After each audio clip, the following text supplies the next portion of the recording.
a la iglesia de los tesalonicenses que está en Dios, el Padre Señor, nuestro Señor Jesucristo, gracia y paz a ustedes. Siempre damos gracias a Dios por todos ustedes cuando lo mencionamos en nuestras oraciones. Los recordamos constantemente delante de nuestro Dios y Padre, a causa de la obra realizada por su fe y el trabajo motivado por su amor y la constancia sostenida por su esperanza en nuestro Señor Jesucristo.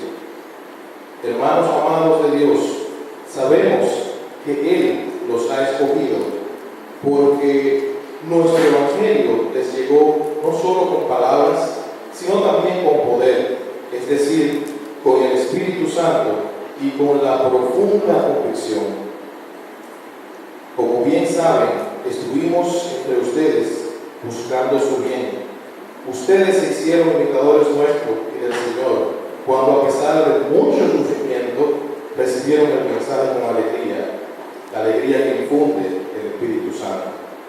De esta manera se constituyeron en ejemplo para todos los creyentes de Macedonia y de Acaya.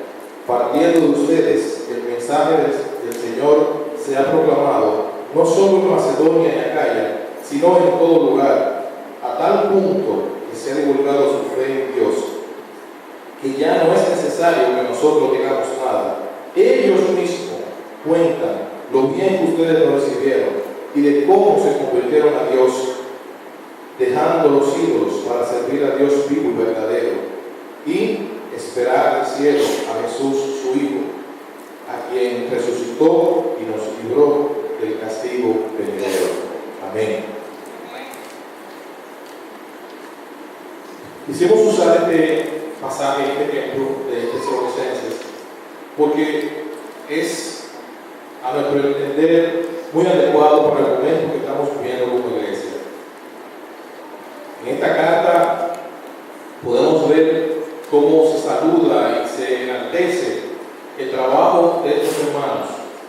El trabajo de estos hermanos, que una iglesia bastante joven de unos 3 meses aproximadamente, según cuenta la historia bíblica, pudieron vencer las adversidades, pudieron hacer el trabajo para el cual fueron encomendados a pesar de las dificultades. Y me llamó mucho la atención cuando la porción bíblica dice a pesar de.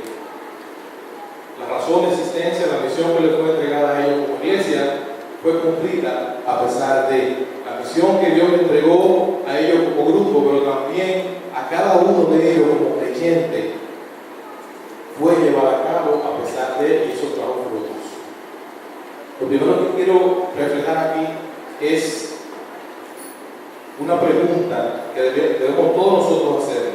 ¿Cuál es la misión de los hijos de Dios en la iglesia? ¿Por qué es necesaria?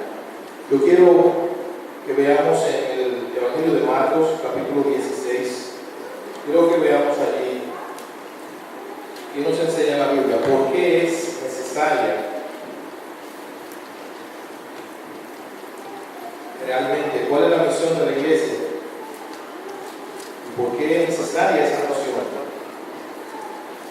qué hay de importancia allí, qué fue lo que el Señor enseñó antes de ascender al cielo. El Evangelio de Marcos, capítulo 16, y vamos a ir al verso 15. Marcos 16, 15. Dice la palabra de Dios: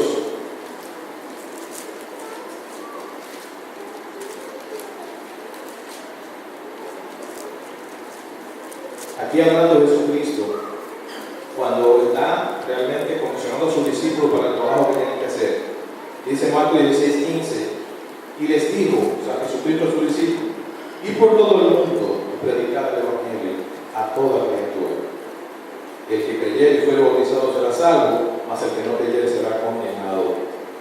Ir por todo el mundo y predicar el Evangelio a toda criatura. El que creyere y fuere bautizado será salvo, mas el que no creyere será condenado.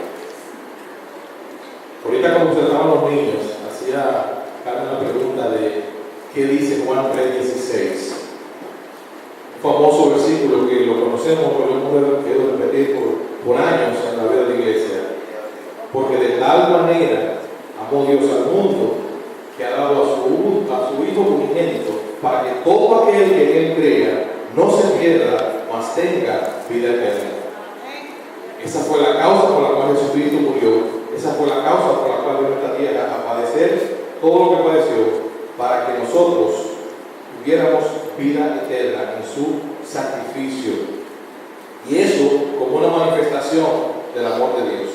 Entonces, nuestra razón de existencia es que ya Jesucristo vino y murió, ahora nos ha dado la